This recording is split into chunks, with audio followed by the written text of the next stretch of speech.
ती एकटीच आली होती. म्हटलं तुझ्या बरोबर कोणी नाही आलं का? तर ती मला म्हणाली की नाही म्हणजे आता आता मी माझं झालंय ग्रॅज्युएशन वगैरे सगळं, मी एकटी फिरते. एक अशी कॉमेंट आली होती की माझी मुलगी बघत होती माझ्याबरोबर ही सिरीज आणि ती म्हणाली की मला हिच्यासारखं व्हायचंय.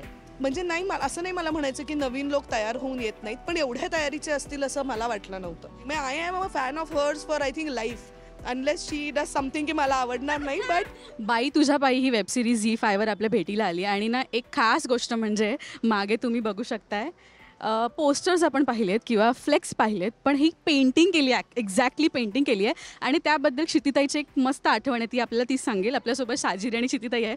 खूप स्वागत.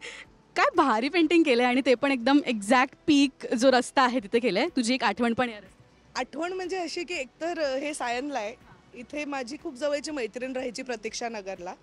आता ती गोरेगावला राहते, पण माझं घर मी बाबाकडे राहायचे तेव्हा चेंबूरला होतं. माझं कॉलेज रुई आहे, तर मी इथनं बस पकडून जायचे, तर हा रोजचा रस्ता होता माझा. तर जसं मला छान वाटतंय की ज्या रस्त्यावरनं आपण रोज जायचो तिथे एक एवढं भलं मोठं पेंटिंग आपलं लागलं आहे. सो खूप भारी वाटतंय मला. आपण जसे पुढे जातो आपल्या करिअरमध्ये ना, एक टिक करत जातो प्रत्येक गोष्ट आणि ती होऊन जाते. तशी ही गोष्टही झालेली आहे. साजिरी तर म्हणजे नुकताच सिनेमा केला एप्रिल मे 99 आणि आत्ता छान छान प्रोजेक्ट तुझ्या वाटायला येत आहेत. किती ओव्हरवेल्मिंग फिलिंग आणि किती ग्रेटफुल फील करतेस. खूपच ओव्हरवेल्मिंग आहे आणि ग्रेटफुल तर ऑफकोर्स नेहमीच राहायला पाहिजे आपण.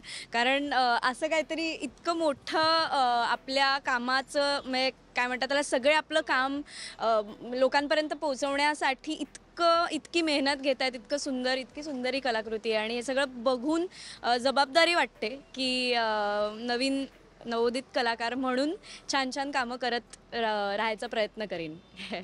तुझ्या बाई आता झी5वर अनेक अशा वेबसिरीज आहेत त्या स्त्रियांची व्यथा मांडणार आहे आणि बाई तुझ्या बाईचा मी एकच एपिसोड बघितला आहे. मी वीकेंडला माझा प्लॅन आहे फुल बघायचा. पण काय सांगाल किती स्पेशल आहे ही वेबसिरीज आणि तुम्हाला ते करताना किती इमोशनल त्या एका रोलर कोस्टर राईडमधून जावं लागलं का? हा आपल्यासाठी हळवा विषय आहे. हो, ॲक्च्युली अयाली नावाची झी5वरच एक तामिळ वेब सिरीज आहे, त्याचा हा ऑफिशियल रिमेक आहे आणि खूप स्पेशल आहे. एक तर विषय खूप जवळचा आहे प्रत्येक मुलीसाठी आणि ॲक्च्युली कुठल्याही संवेदनशील माणसासाठीच हा विषय खूप महत्त्वाचा आहे आणि आम्हाला करताना इमोशनल रोलरकोस्टर तर खूप होतं. म्हणजे आमच्या नशिबाने आमच्या दोघींच्याही घरी ना मी लहान असताना माझ्या घरी ना हिच्या घरी अशी परिस्थिती आहे, पण आम्हाला असे खूप लोक माहिती आहेत अगं की ज्यांच्या घरी आजही 2025मध्येही होतं आहे, वेरज आपला वेबशो 1990मध्ये सेटअप केलेला आहे. पण त्या सगळ्यांसाठी असं वाटतं की आय विश त्यांच्या घरात हा शो बघितला जावा आणि त्यामध्ये खूप मोठं पाऊल नाही पण छोटासा चेंज म्हणजे त्यांना विचार करायला लावला ना तरीसुद्धा एक मोठा पाऊल येते. तर तेवढं तरी आमच्या वेब सिरीजने करावं. So more than anything else I think आम्हाला खूप अभिमानच आहे की ह्या वेब शोचा आपण एक भाग आहोत की निपुण सरांनी आम्हाला यात कास्ट केलं आणि झी5नी मुळात एवढा काय म्हणतात संवेदनशील पण आणि धाडसी हे आहे की हे लोकांना आवडेल का नाही, कारण आपण नाही तर पळतो अशा विषयांपासून, पण त्यांनी ते केलं ह्यासाठी त्यांचेच खूप आभार. साजिरी म्हणजे आधी छान प्रोजेक्ट केला, त्यानंतर आत्ता हा प्रोजेक्ट वेबसिरीज आली आहे प्रेक्षकांच्या भेटीला. तुला किती छान छान कमेंट्स तुझ्यापर्यंत आल्यात आणि आयुष्यभर तुझ्यासोबत राहील अशी कमेंट कुठली शेअर कर? अहिल्या हे कॅरेक्टर साकारताना फार, जसं क्षितिताई म्हणाली की फार भाग्यवान वाटतंय मला की अशा एका मुलीचं रिप्रेझेंटेशन करता येतं आहे जी प्रत्येकात आहे, जी म्हणजे अहिल्यासारखंच प्रत्येकाने स्वप्न बघितली आहेत, प्रत्येकाच्या स्वप्नांमध्ये अडथळे आलेत आणि आपण कधी ना कधी त्या अडथळ्यांना का हा प्रश्न विचारतो किंवा त्याला तडा देऊन आपलं स्वप्न पूर्ण करायचा प्रयत्न करतो. तर तेच असे बरेच कॉमेंट्स आलेत की एकता खूपच ओव्हरवेल्मिंग रिस्पॉन्स आहे, कारण सगळ्यांचं असं म्हणणं आहे की एका झटक्यात बघून होतीये, म्हणजे एकदा बसलं की बघून होतीये असं. आणि एक अशी कॉमेंट आली होती की माझी मुलगी बघत होती माझ्याबरोबर ही सिरीज आणि ती म्हणाली की मला हिच्यासारखं व्हायचं आहे. त्यामुळे असं जेव्हा कोणीतरी म्हणतं ना की जसं क्षितिताई म्हणाली की थोडासा जरी बदल त्यांना का जरी हा जरी प्रश्न विचारावा असं वाटला ना तरी खूप झालं असं वाटतं. ट्रेनमध्ये पाहिलं आज काही बायका बघत होत्या आणि मला खूप छान वाटलं. मी म्हटलं की मुलाखतीत हे नक्की सांगेन. पण अभ्यासाशी तुझं काही वेगळं कनेक्शन आहे का? कारण का आधीच्या मूवीमध्ये एकदम अभ्यासू होतीस. रिअल लाईफमध्ये साहजिक अभ्यास नाही, अजिबातच नाही. म्हणजे अभ्यास असं नाही, ज्या आहे नाही, अभ्यास नाही, होते. नाही, नाही, नाही. आपल्या इतकी नसेल पण स्क्रिप्टचा अभ्यास वेगळा आणि स्क्रिप्टचा होतो अभ्यास, पण शाळेच्या अभ्यासाबाबतीत अजिबातच नाही. कारण ज्या आठवड्यात परीक्षा आहे, त्या आठवड्यात परीक्षा अभ्यास करूनच पास झाली आहे लहानपणी वाचता. कॉलेजमध्ये तर अगदीच. पण म्हणजे अहिल्याच्या निमित्ताने तो थोडीशी ती कन्सिस्टन्सी वगैरे थोडी घ्यायचा प्रयत्न करते मी सगळ्या बाबतीतच. तुमच्या दोघींच्याही आया म्हणजे ह्या क्षेत्रात पाय रोवून आहेत आणि त्यांना बघत म्हणजे दोघींच्याही आईंना बघवत मी मोठी झाली आहे. सो बाई तुझ्या पायी त्यांना डेडिकेट करायचं झालं तर त्यांच्याबद्दलची स्पेशल मोमेंट किंवा इतक्या वर्षात सपोर्ट केला आहे, तुझं तर आता सुरुवात आहे पण तरी एक लागतं ना की आईनी एक फक्त खुणावलं तरी की छान होतं आहे, तरी एक बस असतं. पण ताईपासून सुरुवात करेल. माझ्या बाबतीत तर बाई तुझ्या पायी सारखं ते आई तुझ्या पायीच आहे सगळं. त्यामुळे नाही बाई आय थिंक माझ्या माणूस म्हणून सुद्धा म्हणजे फक्त काम म्हणून नाही, माणूस म्हणून सुद्धा तिचा खूप पाठिंबा राहिला आहे सतत मला माझ्या करिअर चॉईसेसमध्ये. काही वेळेला चुकीचे करिअर चॉईसेस होते तेव्हा न काही हे करता तिने मला हेही सांगितलं की बरोबर आहे, तुला हवं म्हणून केलंस पण हे वालं काम नीट करता आलं असतं, हे अजून छान करता आलं असतं किंवा हे खूप छान झालं आहे. तर आपलं क्रिटिक आणि चिअर लीडर दोन्ही घरात एका व्यक्तीत असणं खूप महत्त्वाचं आहे. आणि असंही शो करताना एस्पेशली आपल्या घरातल्या सगळ्याच बायकांची म्हणजे फक्त आई नाही, आई आजी मावशा बहिणी मैत्रिणी सगळ्यांची खूप आठवण येते. आणि असं खूप वाटतं की ह्या सगळ्या आपल्या आयुष्यातल्या बायकांना डेडिकेटेड आहे की ज्या आपल्यासाठी कुठल्या ना कुठल्या पद्धतीने कधी ना कधीतरी धाडस दाखवत असतात. सो या तर माझी आई म्हणजे पाठिंबा तर असतोच तिचा कायम, पण आई आणि मैत्रीण दोघी आहे, म्हणजे दोन्ही आहे ती. आणि मी तिला मनातलं सगळं सांगते आणि तीही मला मनातलं सगळं सांगते. त्यामुळे आता एक म्हणजे हा अनुभव घेता आलाय की ती कायम लहानपणी खूप बिझी असायची आणि प्रचंड हेक्टिक शेड्यूल, आणि ते आता काहीसं माझं असतं. त्यामुळे ते जे एक म्युच्युअल अंडरस्टँडिंग आहे ना आता दोघींमध्ये की आत्ता दमलो आहे किंवा एकमेकींना बघून कळतं की काय मूड आहे, कसा होता सेटवरचा दिवस किंवा हे, तर हे खूपच छान आहे माझ्यासाठी हा अनुभव. तू एक पोस्ट शेअर केली होतीस ज्यात ताईसोबत तू फोटो शेअर केला आणि क्षितिताईसोबत होता आणि जे ऑनस्क्रीन आणि ऑफ स्क्रीन आई असं खूप इमोशनल पोस्ट होती. आता प्रमोशन दरम्यान किंवा पूर्ण शूट दरम्यान तुमचं हे रिलेशन किती भारी फुलतं आहे आणि कसं झालं आहे? आता अजून फुललं ना तर नको आता. नाही पण आम्ही पहिल्यांदा भेटलो लुक टेस्टला दोघीही. आणि तेव्हा गमतीचा भाग आहे की साजिरी खरी त्या वर्षाची नाही आहे ना, त्या साजिरीचं वय ॲक्च्युली शाळेतलं नाही आहे, पण माझ्या डोक्यात ती रुजुताची मुलगी एवढंच आहे. सो आम्ही लुक टेस्टला भेटलो तर ते अंधेरीत होतं, म्हणजे ती मला वाटायचं ती दादरला राहते, मग ती पार्ल्यात शिफ्ट झाली आहे. पण एनिवे सो मला असं झालं ही एकटीच का आली आहे, ती एकटीच आली होती. म्हटलं तुझ्या बरोबर कोणी नाही आलं का? तर ती मला म्हणाली की नाही म्हणजे आता मी माझं झालंय ग्रॅज्युएशन वगैरे सगळं, मी एकटी फिरते. So I think from that moment, कारण मी तिला खूप लहान असताना बघितलंय, त्यानंतर मधल्या काळात अजिबात नाही. आणि कट्टू आता माझ्याबरोबरच काम करणार अशा यांनी, तर I think bonding went on from the word go. आणि त्याच्यात तिचं पण खूप मोठं क्रेडिट आहे की ती इतका टाइमपास आणि गप्पा बस खरंच करते.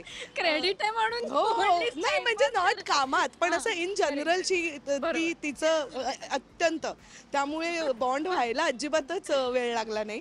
आणि आता संपल्यावरही तो बॉन्ड चालूच आहे. हो. ताई आता ऑन कॅमेरा तुलाही कळेल की हिच्याबद्दलची तुला सेटवर तो सीन करताना सरप्रायझिंग मोमेंट वाटलेली की ह्या पोरीने किती सहजपणे तो सीन केला आहे. मला असं वाटतं अनेक सीन्स आहेत म्हणजे नाही असं नाही मला म्हणायचं की नवीन लोक तयार होऊन येत नाहीत, पण एवढ्या तयारीचे असतील असं मला वाटलं नव्हतं. त्यामुळे मला माहिती आहे की मी तिचं तोपर्यंत एप्रिल मे 99 काम पाहिलं नव्हतं.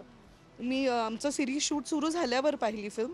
आणि काम करत असताना मला असं कधीच वाटलं नाही आपण एखाद्या नवोदित मुलीबरोबर काम करतोय. तिची कामाची समज, तिचं कामाबद्दलचं डेडिकेशन, हार्डवर्क, तिला अख्खं स्क्रिप्ट पाठ होतं, तिला एपिसोड सकट सगळं पाठ होतं की या एपिसोडमध्ये हे होतं. म्हणजे मला स्क्रिप्ट माहिती होतं पण मला एपिसोड इकडे संपतो वगैरे हे नव्हतं माहीत, तिला तेही माहीत होतं. आणि इन जनरल कामाच्या बाबतीत एक म्हणजे मला नटामधली सगळ्यात आवडणारी जी गोष्ट आहे कुठल्याही, ते म्हणजे लिसनिंग. मला असं वाटतं तुम्ही ऐकलत की पुढे तुमचं काम आपोआप होतं. ते काही लोकांना लगेच येतं, काहींना काही वर्ष लागतात. मलाही आय एम शुअर काही वर्ष लागली असतील, पण तिला ते तिच्याबरोबर काम करताना लक्षात आलं की ती ऐकते समोरच्याचं वाक्य आणि मग रिॲक्ट करते. तर ते कठीण आहे करणं आपलं. तर ते मला खूप अमेझिंग, म्हणजे I am a fan of hers for I think life, unless she does something की मला आवडणार नाही. माझी हिंमत. पण आत्ता तरी आय एम. आणि म्हणजे मी शूट करून आल्यावर that was my first takeaway, की ही मुलगी इतकी नवीन असून, वयाने एवढी लहान असून, तिच्याकडे जी कामाची समज आहे. आणि आपण बघितलं वेब शोमध्ये तर एकाही पॉईंटला असं नाही वाटत की ही मुलगी नवीन आहे, किंवा इतके कॉम्प्लेक्स सीन्स. मला नाही माहिती की मी त्या वयाचे असताना हे तेवढं छान करू शकले असते का, पण तिने ते खूपच कमालीने केलं आहे. So I am a fan of hers for life I think. पण जे आपण मला ह्याच्यात ऍड करायचं की आपण जे जे बघतो तेच करतो, त्यामुळे असं त्याच्यात तिचं पण क्रेडिट आहे की जे गप्पा बस हे भाऊ झाली आहे अशा ठिकाणी, या ठिकाणी अशा प्रकारे. पण खरंच जेन्युइनली म्हणजे काहीच्या काही मजा आली आम्हाला काम करताना एकत्र. म्हणजे असं एका पॉईंट नंतर तर आम्ही, मला वाटतं सीनच्या म्हणजे ऍक्शन म्हणायच्या आधी आणि नंतर आम्ही आमचा कल्ला. आणि मला एक सांगायचं इथे, तिने मला पहिल्या दिवशी शूटिंगला, हा जो किस्सा आहे हा खरा नाहीये का? खरा आहे किस्सा, खरा आहे. खराच आहे. तर तिने पहिल्या शॉटला ती असं काहीतरी करताना, दुसऱ्या शॉटला ती म्हणाली, हा क्षितिताई तू इथे असते, ते इथे असते. तर मी म्हटलं, एक मिनिट, तू मला क्षितिताई का म्हणालीस? तर तिला असं झालं की ओ सॉरी, मी मॅम म्हणायला हवं होतं का, सॉरी. पहिलाच दिवस होता. पहिलाच दिवस होता. तर म्हटलं नाही, तू मावशी म्हणायला हवंस मला, मी तुझ्या आईची मैत्रीण आहे. तर ती असं माझ्याकडे बघितलं, म्हणाली नाही पण मावशीवाला वाईब येत नाहीये मला, मी ताईच म्हणणार.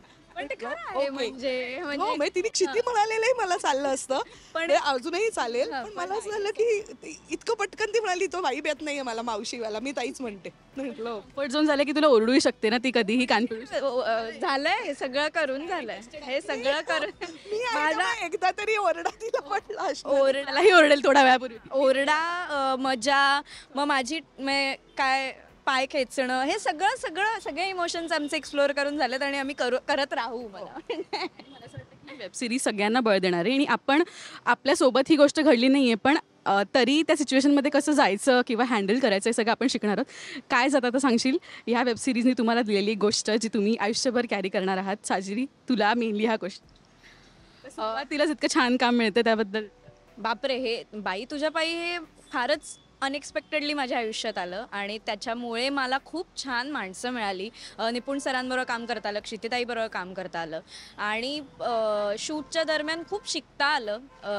आणि अहिल्या हे कॅरेक्टर साकारल्यामुळे मला पण एक काय नकळत एक बळ मिळालं, जे मला वाटतंय की म्हणजे प्रश्न विचारण्याचं बळ आपण म्हणू शकतो, जे आय एम होपिंग की हे सिरीज बघून सगळ्यांना ज्यांनी स्वप्न पाहिलंय त्यांनाही तेच बळ मिळेल. आणि शिवराजचा एक वेगळाच आम्हाला चेहरा बघायला मिळतोय. आधी एकदम क्यूट सगळ्या मूवीजमध्ये दिसणारा, सडनली एक रौद्ररूप त्याचं दिसतंय, पण खूप भारी वाटतंय. मी आता विकेंडचा माझा प्लॅन सेट आहे. So thank you so much. आणि नवीन सिनेमासुद्धा येतो, त्यासाठी ऑल द बेस्ट. भेटू आपण. Thank you so much. Thank you, see you. आणि आम्ही आमच्यासाठी इथे आलीस आणि ह्या सकट आम्हाला कव्हर केलंस, त्यासाठी विशेष आभार. स्पेशल इंटरव्ह्यू, कारण का हे लाईव्ह तो बनता हे कॅमेरावर आलं. खूपच special. Thank you so much. Thank you. Okay.